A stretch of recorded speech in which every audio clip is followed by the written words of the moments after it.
Hey guys, welcome back to the another video. और इस video में हम पढ़ने वाले हैं लिमिटिंग रेजेंट के बारे में, जो कि स्टोक्योमेट्रिक कैलकुलेशन का ही एक बहुत ही इंपॉर्टेंट टर्म है। तो चलिए शुरू करते हैं और सबसे पहले हम समझते हैं कि ये लिमिटिंग रेजेंट आखिर होता क्या है। So the limiting reagents are the part of reactant which is completely get consumed during any chemical reaction।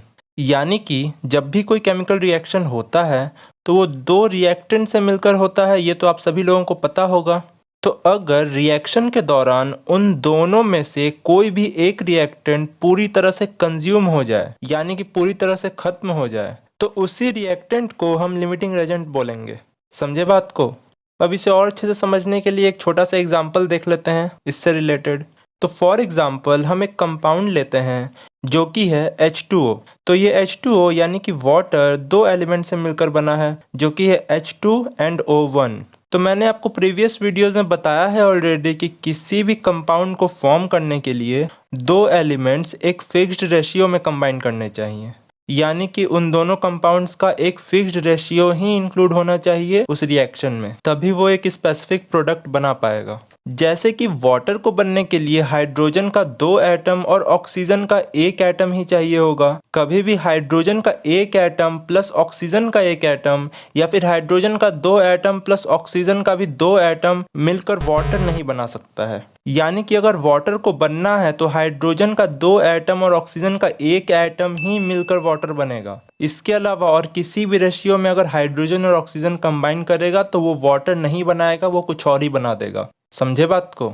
अब अगर हम इस वाटर यानी कि H प्लस O के कॉम्बिनेशन में थोड़ा सा मॉडिफिकेशन करें और यहाँ पर H2 प्लस O की जगह कंबाइन करवाएं H प्लस O को, यानी कि हाइड्रोजन का भी एक एटम को और ऑक्सीजन का भी एक एटम को, तो यहाँ पर क्या होगा? तो अब इस रिएक्शन में हाइड्रोजन जो है वो कम्प्लीटली कंज्यूम हो जाएगा, क्योंकि 1 मोल ऑफ ऑक्सीजन के साथ 2 moles of hydrogen he combine कर सकते हैं, जो कि अभी मैंने बताया। तो वो कॉम्बिनेशन वाटर नहीं बन पाएगा, कुछ और ही बन जाएगा। तो अब अगर इन दोनों रिएक्टेंट्स को देखें तो इन दोनों रिएक्टेंट्स में से जो हाइड्रोजन है वो कम अमाउंट में प्रेजेंट है, तभी तो वाटर नहीं बन पा रहा है ना। हाइड्रोजन का 1 एटम प्रेजेंट है तभी वो वाटर नहीं बन पा रहा, नहीं तो अगर 2 एटम प्रेजेंट होता तो वो वाटर बन जाता। इसी की वजह से जो हाइड्रोजन है वो कम अमाउंट में प्रेजेंट है, इसीलिए इसी को हम लिमिटिंग रेजेंट बोलेंगे। तो अब तो आपको समझ में आ गई होगी बात कि लिमिटिंग रेजेंट किसे कहते हैं। यानी कि जो रिएक्टेंट जितना चाहिए, जितना रिक्वायरमेंट है, उससे लो अमाउंट में प्रेजेंट रहे किसी भी रिएक्शन में, तो उसे ही हम लिमिटिंग रेजेंट कहेंगे। अब इसके अलावा एक और बात मैं ऑफ टॉपिक जाकर बता दे रहा हूँ, ये आपके एनसीईआरटी के बुक में नहीं दिया है, फिर भी मैं इसे बता रहा हूँ कि जो रिएक्टेंट लो अमाउंट में प्रेजेंट रहता है उसे तो लिमिटिंग रेजेंट बोलते हैं, और जो हाई अमाउंट में प्रेजेंट रहता है उसे हम एक्सेस रेजेंट बोलते हैं। इस बात को याद रखना।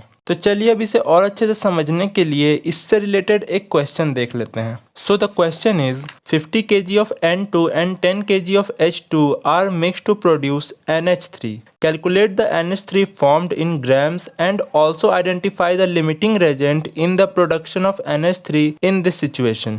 यानी कि 50 kg of N2 and 10 kg of H2 एक दूसरे से रिएक्ट करके NH3 बनाते हैं। तो इसमें हमें दो चीजें कैलकुलेट करनी है। एक है कि इन दोनों रिएक्टेंट में से कौन सा लिमिटिंग रेजेंट होगा, और दूसरा फाइंड आउट करना है कि इस रिएक्शन में NH3 कितने ग्राम्स में प्रोड्यूस हो रहा है। तो अब हम यहाँ पर इन दोनों को कैसे फाइंड आउट करेंगे, आप बिल्कुल ध्यान से देखिएगा फोकस के साथ, तो ही आपको समझ में आएगा। तो सबसे पहले हम इस कंपाउंड का लिमिटिंग रेजेंट फाइंड आउट करेंगे। तो इसे फाइंड आउट करने के लिए हमें ज्यादा कुछ नहीं करना, बस इन कंपाउंड्स के गिवन नंबर ऑफ मोल्स के साथ इसके स्टोक्योमेट्रिक कोफिशिएंट को डिवाइड कर देना है, और फिर डिवाइड करने के बाद जिस एलिमेंट का सबसे छोटा वैल्यू आएगा वही एलिमेंट होगा उस कंपाउंड का लिमिटिंग रेजेंट। बट हम यहाँ पर देख सकते हैं कि क्वेश्चन में नंबर ऑफ मोल्स की जगह मास दिया हुआ है जो कि केजीज में है, तो इसलिए सबसे पहले हम केजीज को मोल्स में कन्वर्ट करेंगे। तो ये हो जाएगा कितना, given mass divided by molar mass. तो अब N2 के गिवन मास को अगर हम ग्राम्स में लिखें तो ये हो जाएगा 50,000 ग्राम्स, यानी कि अगर इसे साइंटिफिक नोटेशन में लिखें तो ये हो जाएगा 50 into 10⁻³ grams divided by molar mass of N2 यानी कि 28 ग्राम। तो इसे सॉल्व करने के बाद जो हमारा आंसर आएगा वो होगा 1786 मोल, यानी कि 17.86 इंटू 10⁻² मोल। तो इन सिमिलर वे हम H2 का भी मोल्स निकालेंगे तो ये भी हो जाएगा given mass divided by molar mass. तो अब यहाँ पर गिवन मास हो जाएगा 10 × 10⁻³ ग्राम्स और H2 का मोलर मास होता है 2। तो अब इसे डिवाइड करने के बाद जो हमारा आंसर आएगा वो होगा 5 × 10⁻³ मोल। तो अब हमने इन दोनों का नंबर ऑफ मोल्स तो निकाल लिया। तो अब चलिए देखते हैं कि इन दोनों में से लिमिटिंग रेजेंट कौन सा है। तो अभी कुछ ही देर पहले मैंने बताया कि किसी भी कंपाउंड में लिमिटिंग रेजेंट को फाइंड आउट करने के लिए हमें एक छोटा सा फॉर्मूला यूज करना होता है जो कि है given moles divided by it's stoichiometric coefficient. तो यहाँ पर जो N2 का नंबर ऑफ मोल्स आया है वो है 17.86 × 10⁻² मोल और इसका स्टोइकियोमेट्रिक कोफिशिएंट है 1। तो हम इसका लिखेंगे 17.86 × 10⁻² डिवाइडेड बाय 1। और सिमिलरली जो H2 का नंबर ऑफ मोल्स आया है वो है 5 × 10⁻³ मोल और कोफिशिएंट है 2। तो इसका यहाँ पर लिखेंगे 5 × 10⁻³ डिवाइडेड बाय 3। तो अब इन्हें सॉल्व करने के बाद जो हमारा आंसर आएगा वो होगा N2 का 17.86 × 10⁻² और H2 का आएगा 1.65 × 10⁻³। तो हम यहाँ पर देख सकते हैं कि इन दोनों में से जो सबसे छोटा वैल्यू है वो कौन सा है, वो है H2 का वैल्यू जो कि है 1.65 × 10⁻³।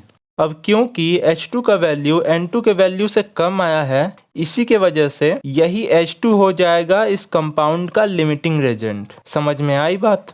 तो अब हमने इसका लिमिटिंग रेजेंट तो फाइंड आउट कर लिया। तो अब जो नेक्स्ट हमें इस क्वेश्चन में फाइंड आउट करना है वो है प्रोडक्ट का मास यानी कि NH3 का मास। तो अब इसे भी फाइंड आउट करने के लिए हमें ज़्यादा कुछ नहीं करना, बस इसके लिमिटिंग रेजेंट को इसके प्रोडक्ट के साथ कंपेयर करना है। समझे बात को? तो अब हम इसे कैसे करेंगे?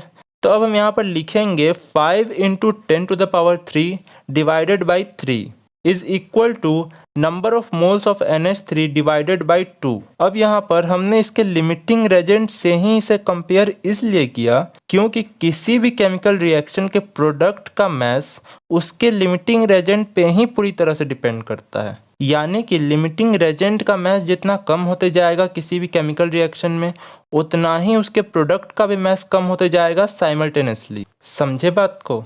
तो अब अगर हम इस इक्वेशन को सॉल्व करें तो ये हो जाएगा number of moles of NH3 is equal to 3.33 × 10⁻³ moles. तो अब इसके नंबर ऑफ मोल्स तो आ गए हमारे पास।